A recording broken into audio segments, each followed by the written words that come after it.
Welcome to Choosing the Red Pill, dear viewers, to another episode here where we have Rohit Balakrishnan today with us and who has written a book called Rational Empathy. We'll be discussing about that on the show. The title of the show today is whether morality is universal, subjective, or relative. So, and that opens up a whole Pandora box for discussion. So, I welcome you, Rohit. I hope to gain some insights from you. Welcome everyone on the sixth episode of Choosing the Red Pill with Rajesh and Omer. And I welcome Rohit Balakrishnan on this show. And I welcome all the viewers. In this episode, we will be discussing morality. It is a very big and very broad topic, but I believe we will be able to discuss it from multiple perspectives and hopefully arrive at some conclusions. So, welcome, Rohit. Thank you, Omar, and thank you, Rajesh, for having me here. It's a pleasure to be here, and we can definitely talk about the topic of morality. So perhaps we can begin by yourself, putting forward a broad topic, what to start with. Well, as the title suggests, the morality is whether morality is universal, subjective, or relative. What do you have to say about that, Rohit? Sure, that's a very good question, and it's a highly debated question among people all around the world. So before I address it, we have to understand what these terms mean. So first is universal. So universal means something that something that everybody agrees on, or everybody agrees on certain basic principles. That is the sense by which we can say that morality is universal. And when we say morality is subjective, what it more or less means is that morality is as good as anybody's opinion, and it is nothing more than an opinion, and it has no such thing as there's no such thing as an objective moral truth. So that is the sense in which morality, people who say morality is subjective, mean their viewpoint. Now, as for relative, it is a sort of an offshoot of the idea that morality is subjective, except that people who say morality is relative, they usually mean morality is relative with respect to different cultures. Like, for example, one culture has a vision of morality, like what is right and wrong, and another culture has a different vision of what is right and wrong. And this is a sense in which the morality is relative, is put forward by people. So what I have to say is morality is not universal. Obviously, when I say morality is not universal, what I mean is that people don't have a common set of beliefs, even the moral fundamentals across the globe. So people don't universally agree on even the fundamental moral principles. So we can take that out of the window. Like morality is not universal, or moral beliefs are not universal. Uh, but then we come to the whether morality is subjective. Is morality simply a matter of opinion? I would argue it is not a matter of opinion, because we can have an opinion about what is right and wrong, and there are truths about whether it is right or wrong. So that is a sense with which morality is not subjective. And we come to the relative part. So the same logic that applies to subjectivity also applies to relativity. So when different cultures, just like different individuals, say it is my opinion, so different cultures have certain rules. These rules themselves can be evaluated whether they are right or wrong. So what else? So I said it's not universal, not subjective, not relative. So what else? I would say morality is objective, or in the sense that there are fundamental principles of morality that apply objectively or are objectively true. So that is the principle by which I believe morality exists. So I would in short How is say it, morality is objective. how is it different from morally universal principles? I don't know. I consider me a naive person in an understanding of morality, but I cannot fathom a difference between what is universal morality and what is objective morality. Can you be a little more specific and try to bifurcate between the two? Yeah, sure. Because we have a sort of a bit of a confusion in the topic of morality, where we talk about when we talk about universality and objectivity. So a lot of when a lot of people say morality is not universal, what they mean is different cultures, different people have different moral principles. So these moral principles don't apply to different cultures universally. But I agree with that. These principles don't these cultures and individuals don't subscribe to any principles as a matter of like universality. But so in what sense why is objective different? So in what sense morality is objective is uh, cultures might have different opinions, individuals might have different opinions, but there are truths about morality by which we can evaluate whether these opinions of morality or what do you say, the cultural views of morality are right or wrong. So these truths apply objectively across the board. One can also say these truths When, apply when, universally when, across. but when we say across the board, doesn't that also mean across universally? It's the same thing, Uh, isn't it?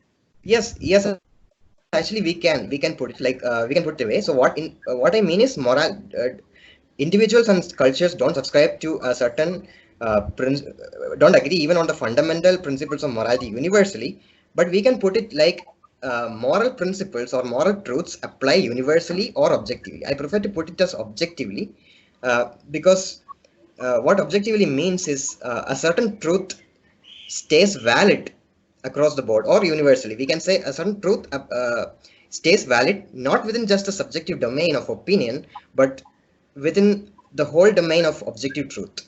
So it's a matter of Basically, universal terminology. morality and objective morality means the same thing almost. So sort of the same thing if we Right. agree that we are talking about moral truths as opposed to moral beliefs. right. So, Rohit, since you are saying that morality is not, there are different cultures, they have different moral truths, and morality cannot exist as an objective truth. Now, when we look at objectivity, for example, the objective truth can be found in science, in hard sciences. In physics, we have objective truths. In biology, we have objective truths. So when we look at biology, when we look at the natural world, and we see that we have evolved, humans have evolved through natural selection, and they have evolved through a survival of the fittest. So some people might say that let's draw our morality from there because that is how we have evolved. So what are your opinions on that? Can we get that morality from natural selection? Okay, so when we come to the topic of natural selection, so definitely we can safely say at this point that evolution is a true theory. Like uh, it is it is sort of, we can assume it's a fact, but it is an infallible thing. Like it can be debated, but as far as we understand, evolution is an objective truth. Uh, so given that, one might ask, isn't everything about survival of the fittest? So here's when I make the distinction of what is the goal of morality? Is it survival? Is it to survive the best, or is it something else? So I would argue the goal of morality is to enhance thriving. Now that's thriving is a vague term, and definitely we can discuss about what thriving constitutes. But it's basically not about survival. So definitely some cultures can, or some ideas can be conducive to the survival of the species, and uh, and survival definitely is a prerequisite if we want to thrive. So we cannot thrive without surviving. So while the goal of morality itself is not survival, survival is a prerequisite to make sure the goals of morality are achieved. So what we want to make sure is we should not ignore the survival of the fittest game. So different ideologies and cultures and religions and everything competes over which can outmuscle the other, which can out fight the other and win the war of ideas. Sometimes even physically, sometimes not physically. But in the end, it is a matter of they are competing over which idea survives the most. So this is a battle we should not ignore. We should definitely try to make good ideas that enhance thriving, survive better over, and win over ideas which do not enhance thriving the most. As a very simple example, before I give it back to you guys, um, we can, in theory, have a certain cultural idea, certain ideology that makes sure people people are able to survive the most. People are able to survive in the numbers, and they have the most number of power. But this ideology might not enhance their well-being, their happiness, their prosperity. None of it. It just makes It just ensures that by means of power, people are able to survive. So I would argue that's not the most moral way of going about it, and that morality is about thriving. Back to you guys. Okay, so I think I sort of agree that there has to be a survival of the best possible idea, and Mhm. there is evolution can be safely called the best possible explanation. Now, how do I look at it is that when we look at natural selection and survival of the fittest, that ethical philosophy was named social Darwinism, right? By Herbert Spencer. So first of all, there is a misconception that social Darwinism has something to do with Charles Darwin, which is a myth. Charles Darwin was a Christian who drew his morality from Bible, so he had nothing to do with social Darwinism, which is a completely different thing. Now, social Darwinism is a political philosophy or an ethical philosophy that promotes sometimes racism and inequality also, because when we see that humans and other species that are alive on this planet today, they are alive because they fought with other species and they won, they are victorious.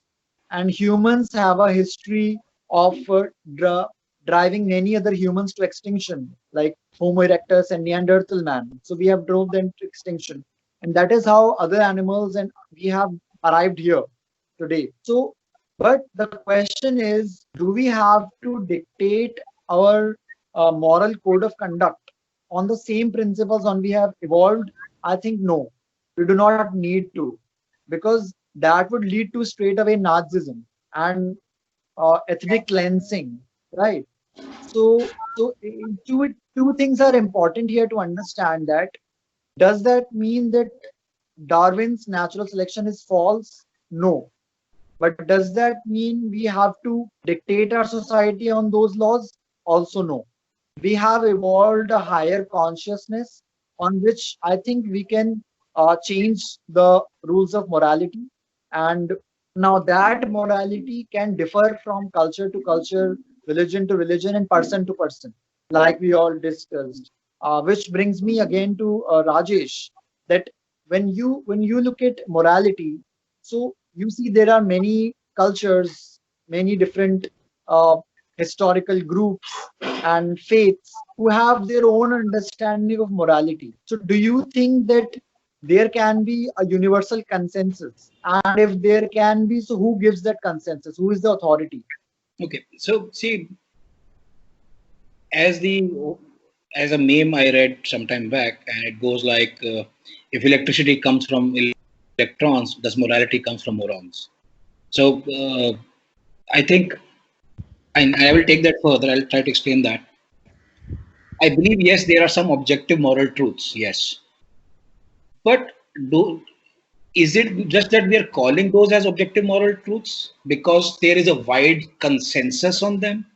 For example, as you spoke about the cultures, take an example of anything in Islam and Hinduism and Christianity.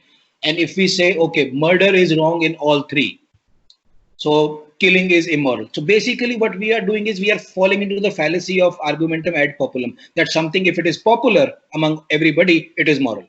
We are falling into that trap. Similarly, so these objective moral truths which tell us that murder is wrong, or which tell us that every culture has a sense of justice, or every culture has a sense of coexistence with their in group, within their own culture. We are only telling about the very fundamental basic truths, that okay, they have a sense of justice. But morality is not about fundamental truths. Morality is about action, how you put those fundamental truths into action. So what matters is, where the differences come is, yes, everybody wants justice, but how do they achieve that justice is the difference. Islam achieves justice in their own way. Hinduism achieves justice in their own way, and Christianity has very different sense of justice. And ultimately, we come to Western Westphalian order of nations, and then there is national morality. So to me, morality starts from personal, expands to family, then expands to your friends and co-workers or whatever. then expands to your national morality, then expands to rest of the humanity, or at least before that, people who we ally with in democratic countries or Muslim to Muslim, anybody who is outside of the national territories but belong to same affinity as ours or same moral set of principles that are, who believes in same moral principles as us. So we ally with them, and so we, and that is another periphery of morality. Then the next last periphery of morality is humanity. We have even tried to expand that beyond humanity, and now trying to apply rights and things on animals as well. So my problem here is, yes, there are differences in how morality is understood in different cultures. There are objective moral truths. Yes, everybody wants justice. Everybody doesn't want to kill everybody. True. Nobody wants to just rape anybody. Yes, there are anomalies and there are exceptions, but not on a general principle. But do these objective moral truths help us come to a universal consensus on how to put morality into action? I don't think so.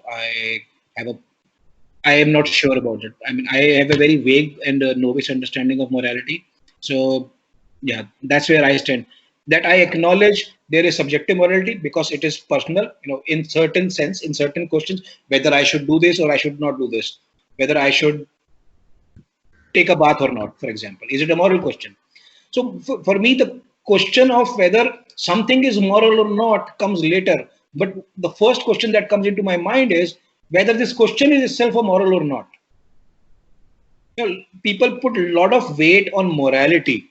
I don't know why. Because 90% of the times, any kind of question people ask themselves or others is not even a moral question. For example, I'll ask you.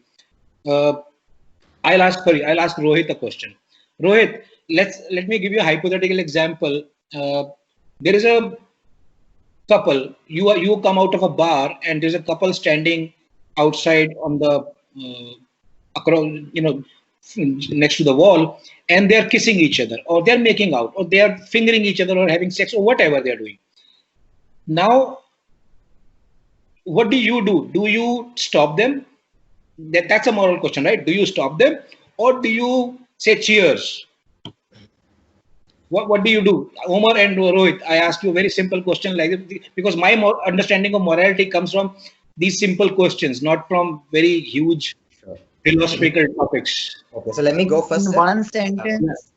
one sentence, if that is a girl that I like, I will be angry. Otherwise, I'll say cheers. Okay. Rohit, what do you think? And then So I'll what come I back want to to say what I.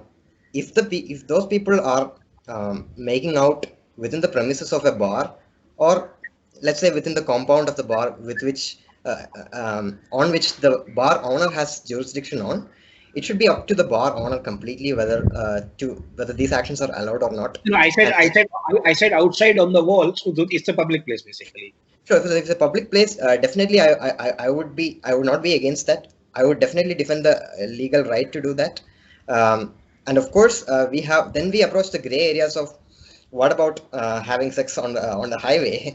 Now, obviously, highway is a place where everyone has to go pass by through. So, sure, there are some certain reasonable restrictions that we can impose on the public places, which is conducive so that all people That's a can sort legal. of, Rohit, that's a legal part. yeah. What I'm asking is about your morality. A simple question: are you, as a personal, are you going to stop them, or are you going to say cheers? I'm going to say cheers. Okay. Coming to me again. So as I give an example, coming back to me, I think I will not even bother, and that's because it's not a moral question for me personally. I don't consider it a moral question. And that's why I believe in liberty, because a lot of questions people think it's a moral question, whether even if I say cheers or even if I stop them, in either way I am interrupting them, and that's not none of my fucking business, right? So Right. my understanding is I'll just keep walking away, not bothered by it. And that's how my sense of morality comes from. Sure. So Great. can I I touch on would one point? like, Um, yeah, sure. yeah, sure. So in between, Rajesh brought up a certain important point, which sort of flew past, like when we transcended into the topic of the couple making out outside the bar. So Rajesh mentioned that, or mentioned about what makes a certain moral proposition objectively true. Like, so of course, like there are many people, like he said, of course there are anomalies, but most people agree that murder is wrong, or that rape is wrong, or that robbery is wrong, etc., etc. And this is, he sort of implied, perhaps that's not what he means, but he sort of implied this is the sense in which uh, these moral truths are objective. But I had to differ on that. No, I So did not say that, Rohit. I'm sorry. That's exactly, I said the opposite actually. I said that yes, people have a sense of justice, but every culture different applies that into action differently. Sure.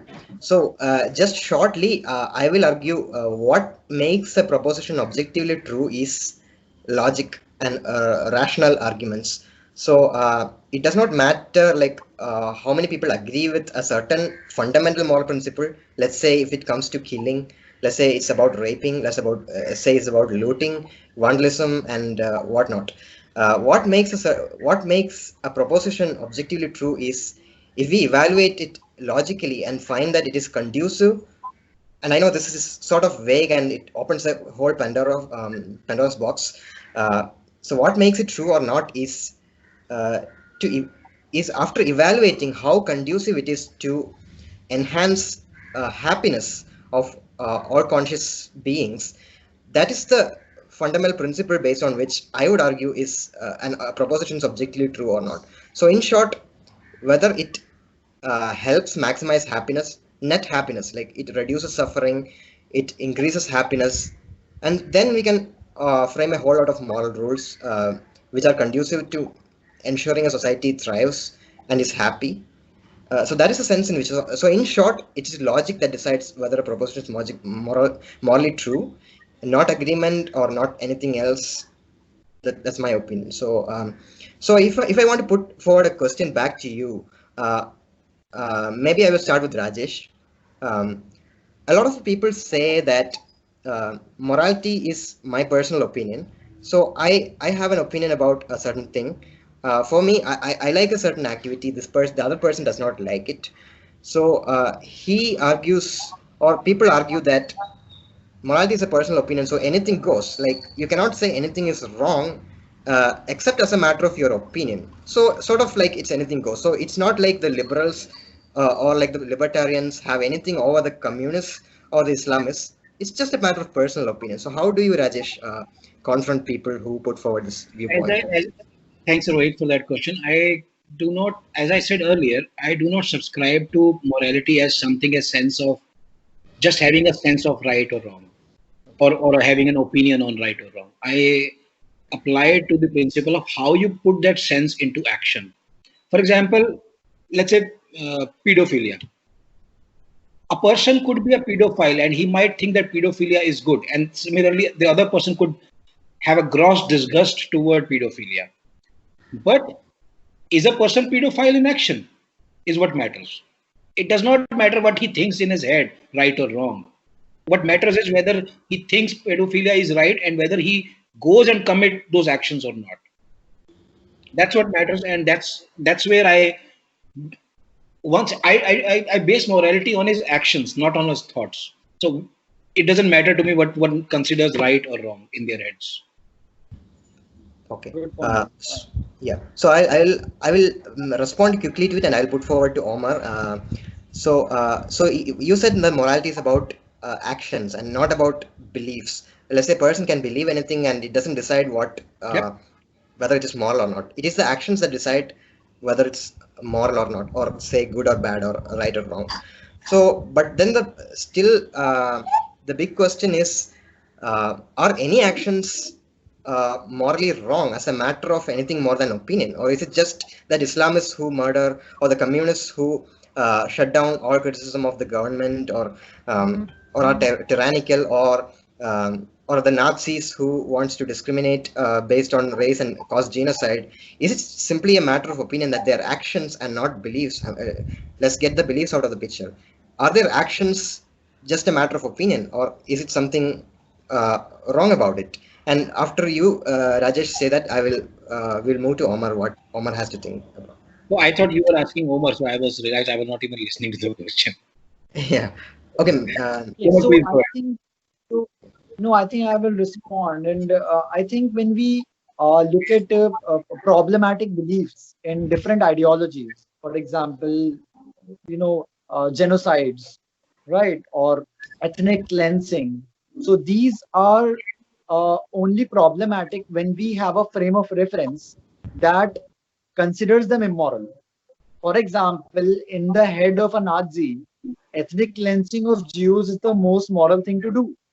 Or in the head of Mao Zedong, murdering 50 million people is the most moral thing to do. So, but for example, there can be one communist sitting in Russia today who might dream of murdering another 50 million. But like Rajesh said, that is a matter of opinion in his head. So he is not guilty, and neither of us can convict him of any crime till he goes on and commits that crime. And so I agree with Rajesh when he says that morality is not a thought; it is how you put it in action. Which brings me to a question. It gives me a question that I will start with the Rohit. That when we say action, so do our actions only limit to ourselves, or do you think that the morality can be subscribed to obedience to authority? Can a person be forced to be moral? Does it violate his freedom, or do you think that is a very good way to govern a society? What do you think about it? And then to Rajesh. Sure. So the first thing is, okay, suppose we sort of realize that suppose we somehow determine that certain set of actions are moral. Let's say we agree on a certain set of actions are moral. Is it good to impose morality on others as a matter of and make them obey this morality? So then there again, I would defer to the fundamental principles of morality. So the principle number one of morality, according to me, is that happiness is objectively good. Uh, Now that leads a lot of clarification to be desired, but I would briefly summarize it. The objective goodness of happiness is the underlying, or it's the first moral principle. This can be logically demonstrated. I won't say proven because it's infallible. I mean, it is fallible, and so mm, based on this moral principles, only we are coming to evaluate the morality of action. Sorry, I just kind of lost you there. What was your ultimate question?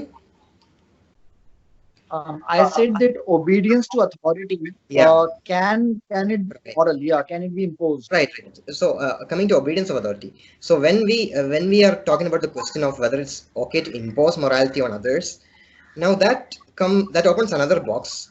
So, when we impose a morality on others, by what means are we imposing? For example, USA can try to impose their morality on the Gulf countries.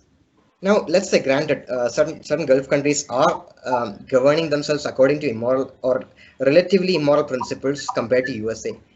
That does not necessarily mean that trying to impose morality on these cultures has a net good effect. Say the USA is a culture, USA has a broad culture. I'm not generalizing all cultural opinions within USA. So let's say the USA has a broad framework of laws which it advocates. Um, Suppose that is more conducive to human welfare, human happiness, and prosperity than a certain Gulf country which sort of clamps down on free speech, criticism of its central principles, or say we can extend it to communist country. So this doesn't mean that we have to forcefully impose this morality by force on them. That's mainly because, as a matter of consequence, the attempt to impose our morality by force on any culture will result in violence and will result in suffering. So, as a broad general principle, I would say imposing morality is wrong. We have to convince, we have to argue, we have to try to persuade. But I'm not an isolationist, so it doesn't mean that a culture or a country can do anything and not be morally accountable for. I'm sort of in the middle ground in this. It's neither good to impose morality, nor is it okay to just leave them alone. Um, and say, okay, that is your morality and I have nothing to do with it. So Rajesh, what do you Well, first of all, I find the question very immoral. So, yes, if somebody asks me the question, is morality supposed to be imposed? It completely demolishes the concept of morality, so because it is completely immoral to establish immorality through imposition. Now, we have to ask, why do we need to impose morality? Why does anyone feel the need to impose morality on the other? And that question itself gives us the answer that there are different senses of morality, and whatever we consider, or the person who's trying to impose, whatever he considers is a better sense of morality is what he tries to impose on the others. And that gives us Pandora's box, there itself, that there are different senses of morality existing. Now, if we agree to that there are different senses of morality existing, we also have to ask, what is your fundamental value of life? What is the meaning of life? That is a fundamental difference in the cultures. For example, Rohit has put forward, and he bases all his arguments on pursuit of happiness. If something is, and that's what he meant by thriving and prosperity also, that if anything that brings well-being, by well-being he means happiness, by happiness he means prosperity. Now, what if the culture does not place a value on, the fundamental value of their culture is not pursuit of happiness? The fundamental value of their culture perhaps is afterlife, what they get in afterlife, or some other culture, what the fundamental value of their life is to become great. That should give them meaning or purpose of life, not pursuit of happiness, because for them pursuit of happiness produces consumerism. Because then pursuit of happiness, for them happiness is not something, a goal to chase. For them happiness is a, I'll give an example of Friedrich Nietzsche, and he said the purpose of life is not happiness, because happiness is not external, it's internal. It's not something to be chased, it's there in you. It's, you find it as a byproduct of the actions that you do over a course of time.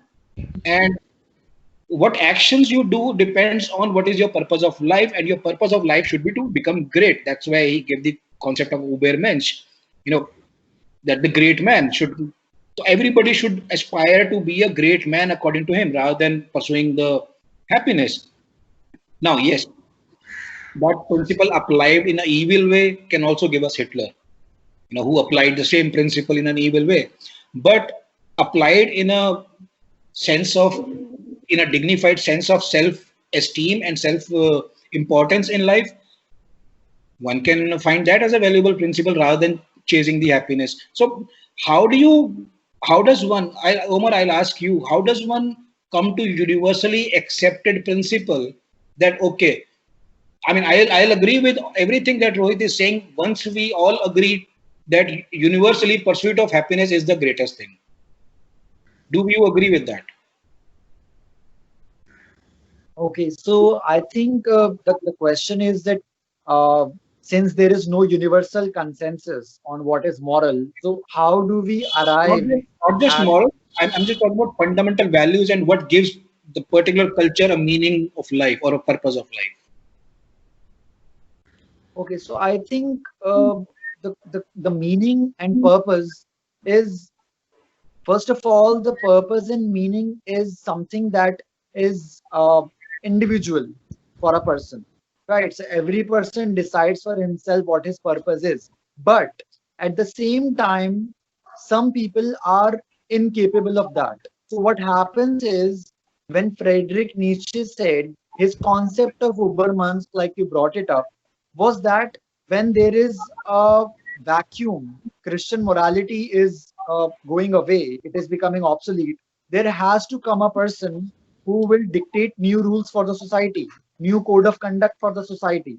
So, throughout history, people have come who have been so influential. They can be gurus or prophets or thinkers or philosophers who were so influential that they devised a code of conduct for millions and millions of people to follow for the next generations to come.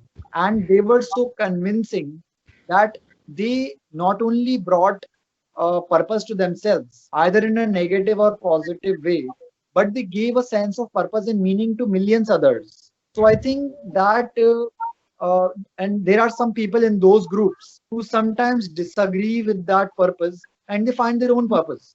So I Right. think that differs from culture to culture and person to person. The other reason how we can arrive at meaning and reason is something that Rohit has discussed. I have not read his book, but I agree with the idea of rational empathy. And I think rationality and empathy are the two values, if combined, can together give us a sense of happiness. Like I agree with Rohit on that. And I bring this question to Rohit, and I would ask him to tell us something about his book and why rationality and empathy are important. And why do you think some people might call it an oxymoron? That rationality is about logic, empathy is about emotions. They sound contrasting, contradictory. So, Rohit, how do you explain this portmanteau that you have devised? Sure. Uh, the starting point of morality, or my opinion about what morality is the objective truth of happiness. Now, that is the foundational value of morality. So, morality is, in my argument, or in my opinion, about maximizing happiness. Now, of course, there are a lot of nitty-gritties involved in that. Like, what about killing, or what about stamping on someone else's uh, rights? But anyway, the pursuit of, or let's say, trying to bring about happiness is the ultimate goal of morality. So that brings us to the foundational virtue. So I argue that empathy is the foundational virtue, which, now, empathy means a lot of different things for different people. So I don't want to say that all kinds of empathy are good. So in my book, and in my philosophy, I put forward a vision of empathy that that makes a person understand, uh, take someone else's perspective, and care for bringing net happiness. So bringing net happiness involves improving their happiness and also reducing the suffering. So it's both taking away the suffering and bringing relief, and also it's about bringing happiness to that person. So in short, empathy is about listening to feelings, and it also importantly includes listening to our own feelings. So we should not ignore the self. So this is something I call as the topic of self empathy. So empathy for us and also everybody in general. So empathy, or the concept that we listen to somebody's feelings and we care for bringing net happiness or improving their feelings, is the foundational virtue of morality, according to me. So empathy has a goal, that is maximizing happiness. Now that takes us to the concept of rationality. So rationality does not have a ground to stand on. So what I mean by that is, a person can be rational in pursuit of a certain aim. So, as we discussed, a Nazi can be rational in bringing about a genocide. Rationality is just a tool to achieve a certain objective. So, if our objective is genocide, Nazism can be rational. Uh, so, rationality does not have a foundation by itself to stand on. Uh, and by the same way, it's not rational to advocate Nazism is if our aim is to produce a cohesive, a tolerant, and a happy society that respects the happiness of all of its people. Now, it's irrational to believe in Nazism if your objective is a liberal version of society. So that brings us to the question of what is the foundational value. So that's when I will say rationality has a certain goal. The goal of rationality is to determine what is true. So rationality has a loyalty, if I want to put it poetically. Rationality has a loyalty to truth, and empathy has a loyalty to happiness. So the domains of empathy and rationality are different. So the domain of rationality is all about making good judgments, finding out what is correct, what is true.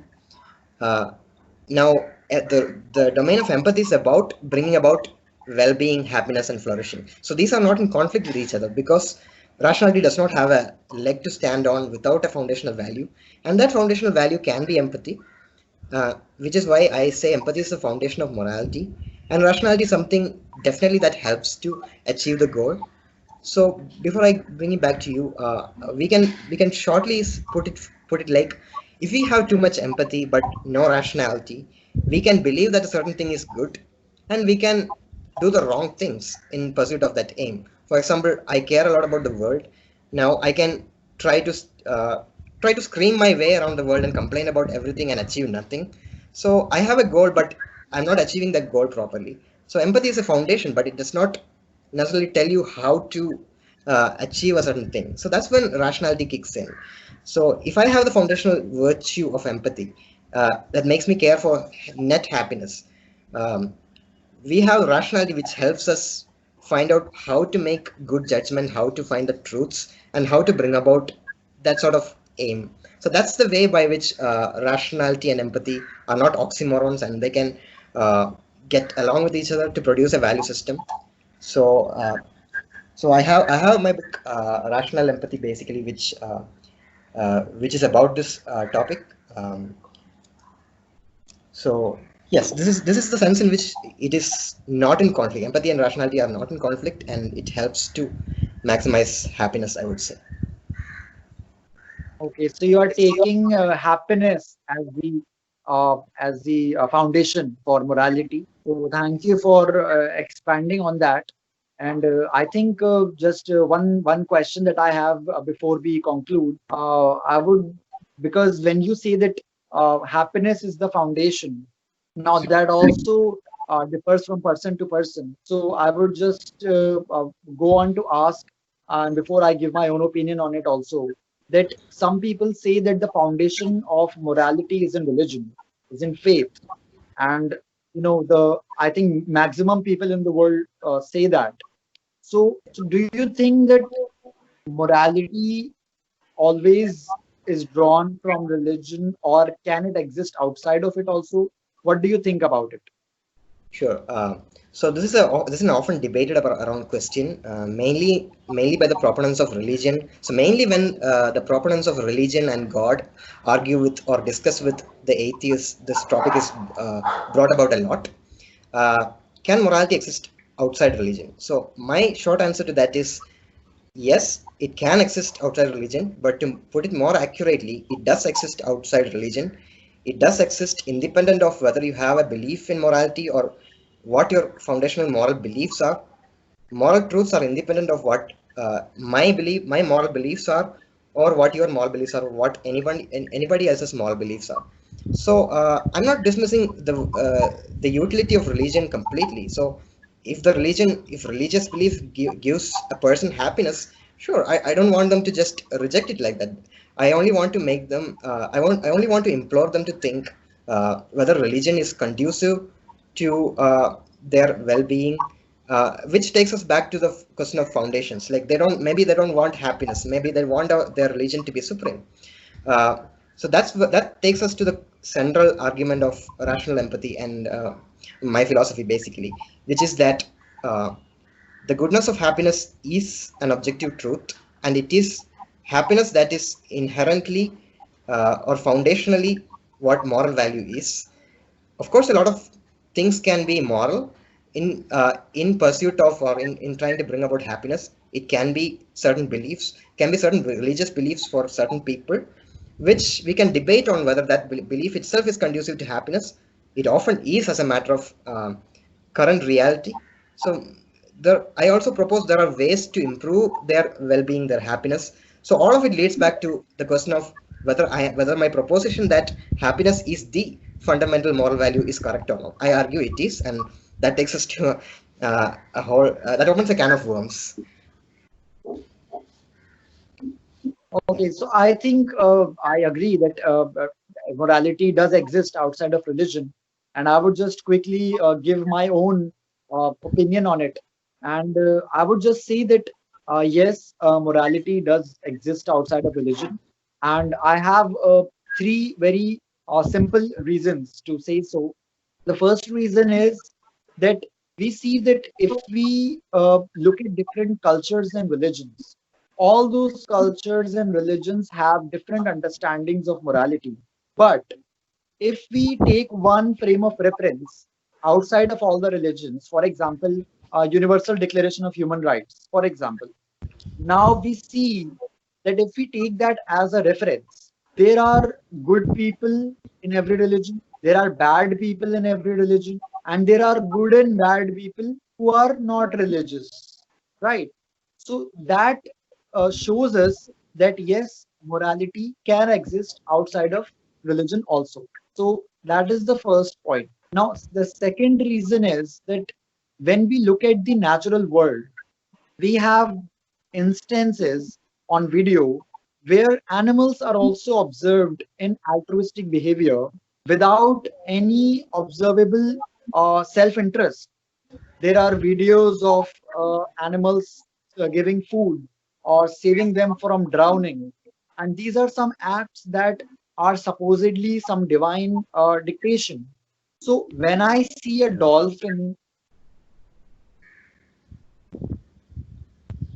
and it is Uh, not only in the same species, it is cross species. So when I see a dolphin saving a man from drowning, I have to suppose that not only is that dolphin religious, it is following the same religion as me, because that is a bizarre proposition. So we see that conscience and altruism and helping each other out, the supposed moral acts, are observed all over the nature. So that is the second reason. And the third and most important reason is that morality not only exists outside of religion, but I would go on to make a radical statement, a controversial statement, that I don't think anyone can 100% draw the morality from any religion. And I have my reason for saying so. All the religions have some good or bad things, some regressive or progressive parts. We can all agree on that. And there is not a single person who can confidently say that he follows every single good or bad thing from the religion simultaneously. It is not possible. So, how does that happen? Why does that happen? That every person judges his own religion and cherry picks the good and the bad parts. So, how does that happen? That happens because in every person's head, there is an frame of reference of morality that exists outside of religion. And based on that frame of reference, he cherry picks the good parts and he completely ignores the bad parts. Now, why that is a radical statement is because that person is not aware of this. So he does it subconsciously. He will never accept that he is cherry picking the good parts from his religion because he does not see the bad parts. So I think that shows that every person has his own frame of reference. And I think that also conclusively shows how morality changes from not only religion to religion, but person to person also. So I think that there has to be more discussion on this, and I had a very a good, insightful discussion with you, Rohit and Rajesh also, and I actually gained many insights on this. And I would ask Rajesh to give his opinion on this same religion thing and see what he has to say. Well, yeah, I did. I was quiet for a while and I was trying to understand Rohit's perspective. I do, broadly agree with what he says, as I already put forward the questions in my mind about the foundational principles. But coming to religion, I believe morality does not only exist outside of religion, it predates it.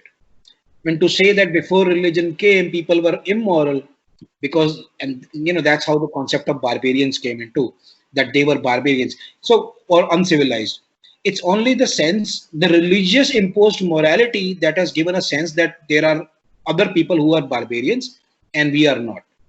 We are civil. So every religion has always considered themselves to be civilized and everybody else to be uncivilized. But if we have to look at things universally, I believe that morality not only exists outside religion, it predates religion, origin of religion. Because there used to be, agriculture predates religion, and family system predates religion, marriage predates religion, So how did these systems, institutions came about without morality? Morality is about the actions in how we interact, in how we interact with the rest of the world. Morality then becomes a tool for mutual interdependence, and that's how it's like law. With every passing time, it evolves into something new, based on the frame of reference of the older moralities, or like laws happen, older laws passed, judgments passed, and new laws come about based on those. Similarly, I morality has the same foundational framework. It changes with time, it changes with culture, it changes with space, space, time, and culture, and even an individual self. As I explained earlier, it has multiple layers. Personal level, then family level, and then country level, or whatever, and so on and so forth. So yeah, I mean, this was a very good, insightful discussions, and I don't know if if any of you guys understood what I am trying to say. I mean, I'm not trying to make a distinction between subjective morality, relative morality, or universal and objective morality. I'm saying they all exist. They all exist, and that is the truth. But they all exist at different levels. Now, the question right now why we discuss so much about morality today is because we are trying to find the principles universally applicable to everyone, irrespective of the cultures they lived in, irrespective of the times they lived in, eras they lived in, or whatever. So that's the problem, and that problem is not easily solvable until the actions are same in different cultures. Until the how Muslims react to certain issues and how Hindus react to certain issues, or Christians react to certain, until those actions don't become closer to each other, in the sense that they all start evolving and they all start considering things equally bad. For example, let's say stoning a woman for adultery, or a judgment on woman for adultery, until they all come to those conclusions, same conclusions in their own way, rather than being imposed by anybody else, until they come to conclusions in their own way that, okay, this is something bad and it is immoral to do. Till the time I don't think we can have universal principles of morality. So the problem here is, how do we go from what is to what ought to be? Morality is always about idealism. It's always about how we want the society to be. I might find pedophilia good in my head, but if I'm not committing action toward it, it means that I don't consider that pedophilia generally in the society will be a good thing to happen. If everybody was a pedophile, and that's where comes the mutual interaction and interdependence, because I am creating a system. I am by my own action of restraint, by not acting on my pedophilic thoughts, I am creating a system where everybody else can do the same. And when everybody else does the same, it becomes a norm or a morality of the particular society. But when the same principle is expanded beyond the society to other cultures, and then everybody agrees on the same principles, only then we can have a universal morality. Right. So it was a great discussion. Thank you, Rohit. And thank you, Omer. It was Thank a you for lovely, joining. insightful discussion. I would let Rohit conclude and say his parting note, and whatever he understood or not. Maybe if he wants to have a second session at it in some particular context, we can have a session at it. So thank you, viewers, for choosing the red pill with Rajesh and Omer. Another wonderful episode where we discuss whether morality is universal, relative, or subjective. Over to you, Rohit. Yeah, thank you, Rajesh and Omer. It was a great, insightful discussion. And one of the things that I like, especially about these discussions, is I understand that different people think about morality from a different perspective. So a lot of the time when I discuss morality with people, I ultimately realize that we are talking over each other, because some people look at morality in it from a completely different angle from how I look at it. So part of what makes these discussions great is, like, I can understand what what different perspectives are about morality, and I can put forth my points. So yes, it was a great discussion, and I thoroughly enjoyed it. Um, Thank you for having me, and yeah, that's basically what I had to say. Yeah, thank And you for joining. I want to say something to the viewers. Please read Rohit's book, Rational Empathy. It's available on Amazon, and you can buy a paperback or online version of it. Thank you, everyone. Thank you. Bye bye. Thanks. Good Bye. discussion. Bye.